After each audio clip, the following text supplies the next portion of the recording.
Hello friends, જય શ્રી કૃષ્ણ. મારા કિચનમાં તમારું સ્વાગત છે. મિત્રો, શિયાળો આવતા જ માર્કેટમાં ખૂબ જ જામફળ જોવા મળે છે. તો આજે આપણે જામફળનું ઇન્સ્ટન્ટ જ્યુસ બનાવીશું. અત્યારે જામફળ માર્કેટમાં ખૂબ જ મીઠા અને ટેસ્ટી હોય છે. તો આ જામફળનો પલ્પ તમે એકવાર કાઢીને આખું વર્ષ ફ્રીજમાં સ્ટોર પણ કરી શકશો. પછી તમને જ્યારે જામફળનું જ્યુસ, શરબત કે જામફળની સોડા પીવાનું મન થાય તો ફટાફટ મિનિટોમાં જ તૈયાર થઈ જશે. તો ચલો ફટાફટ રેસીપી સ્ટાર્ટ કરીએ. રેસીપી સ્ટાર્ટ કર્યા પહેલાં જો તમને મારી રેસીપી ગમતી હોય ને હજુ સુધી ચેનલને સબસ્ક્રાઈબ ના કરી હોય તો પ્લીઝ સબસ્ક્રાઈબ કરજો અને બાજુમાં આપેલ બેલ આઇકન પ્રેસ કરજો, એટલે નવી નવી રેસીપીના નોટિફિકેશન મળતા રહે. વાળના તમામ પ્રકારના પ્રશ્નો સોલ્વ કરતું 42 જડીબુટ્ટીઓથી બનાવેલું ઔષધિ તેલ, જે અમે લોકો જાતે જ ઘરે તૈયાર કરીએ છીએ, કોઈ પણ કેમિકલ્સના ઉપયોગ વગર, બિલકુલ નેચરલ છે. 42 જડીબુટ્ટીઓ ભેગી કરીને લોખંડની કડાઈમાં ઔષધિ તેલ તૈયાર કરવામાં આવે છે. જો તમારે ખરીદવું હોય તો તેના ઓર્ડર અમે લઈએ છીએ. ઓર્ડર કન્ફર્મ કરવા માટે વોટ્સએપ નંબર સ્ક્રીન પર જોઈ શકો છો. જો તમારે આ તેલનો પૂરો વિડીયો જોવો હોય તો તમને આ ચેનલ પર મળી જશે અને ડિસ્ક્રિપ્શન બોક્સમાં લિંક પણ મૂકેલી છે. સૌથી પહેલા ટેસ્ટી જામફળનું જ્યુસ બનાવવા માટે આપણે જામફળનો પલ્પ કાઢવાનો છે. તૈયાર કરેલા આ પલ્પને તમે 1 વર્ષ સ્ટોર પણ કરી શકશો. તો પલ્પ બનાવવા માટે આપણે આવા પાકેલા અને લાલ જામફળ લીધા છે. તેને મેં સારી રીતના ધોઈને કોટનના કપડાથી કોરા કરીને જ લીધા છે. તેની પતલી છાલ ઉતારી લઈશું. પલ્પ બનાવવા માટે જામફળને એકદમ પાકેલા હોય તેવા જામફળની પસંદગી કરવાની છે, એટલે તમે તેનો પલ્પ બનાવો તે એકદમ સ્મૂથ બને અને પલ્પમાંથી બીનો ભાગ એકદમ આસાનીથી અલગ થઈ જાય છે. તો આ જ રીતના આપણે બધા જામફળની છાલ ઉતારી લઈએ. ત્યારબાદ જામફળના ટુકડા કરી લઈએ. અત્યારે માર્કેટમાં બહુ બધા સારા જામફળ મળે છે, તો તેનો પલ્પ બનાવીને 1 વર્ષ સ્ટોર કરીને જ્યારે પણ તમને જામફળનું જ્યુસ, શરબત કે જામફળની સોડા પીવાનું મન થાય ત્યારે તમે ફક્ત મિનિટોમાં તૈયાર કરી શકો છો. તો બધા જામફળને મીડિયમ સાઇઝના ટુકડામાં કટ કરી લીધા છે. હવે પલ્પ બનાવવા માટે તેને મિક્સર જારમાં લઈ લઈએ. આમાં આપણે પાણી બિલકુલ ઉમેરવાનું નથી. પાણી ઉમેર્યા વગર જ પીસી લઈએ. તો તમે જોઈ શકો છો એકદમ સરસ સ્મૂથ પલ્પ તૈયાર થઈ ગયો છે.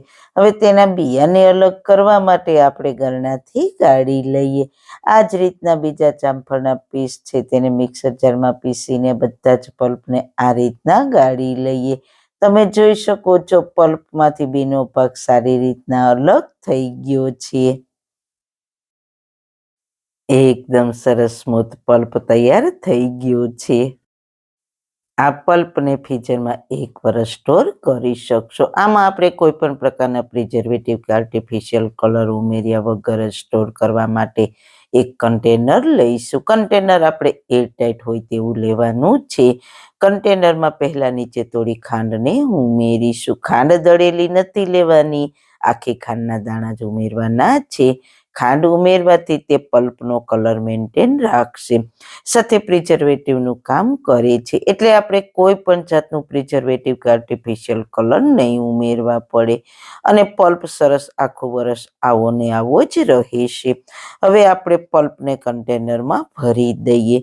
કન્ટેનર છેક આખું નથી ભરવાનું, થોડી કન્ટેનરમાં જગ્યા રાખવાની છે ને ભરાઈ જાય પછી કન્ટેનરને આ રીતના ટેપ કરી દેવાનું, એટલે કોઈ એર બબલ હોય તો તે બધા દૂર થઈ જાય. હવે ઉપરની સાઈડ આ રીતના થોડી ખાંડને સ્પ્રિંકલ કરી દઈએ. બસ હવે આપણું જામફળનો પલ્પ સ્ટોર કરવા માટે તૈયાર છે. તૈયાર થયેલા પલ્પમાંથી જ્યારે તમારે જ્યુસ, શરબત કે સોડા બનાવવી હોય ત્યારે ફક્ત મિનિટોમાં તૈયાર થઈ જશે. તમારે જ્યારે શરબત બનાવવું હોય ત્યારે ફ્રીઝરમાંથી 5 મિનિટ પહેલા કાઢી રૂમ ટેમ્પરેચર પર પલ્પ આવે એટલે તેમાંથી તમે જ્યુસ, શરબત કે સોડા બનાવી શકો છો. હવે આપણે તૈયાર થયેલા પલ્પમાંથી ટેસ્ટી એવું જ્યુસ બનાવીશું. તો તેના માટે એક બાઉલમાં અડધો કપ જામફળનું પલ્પ લઈશું. આપણે 2 ગ્લાસ જ્યુસ બનાવીશું.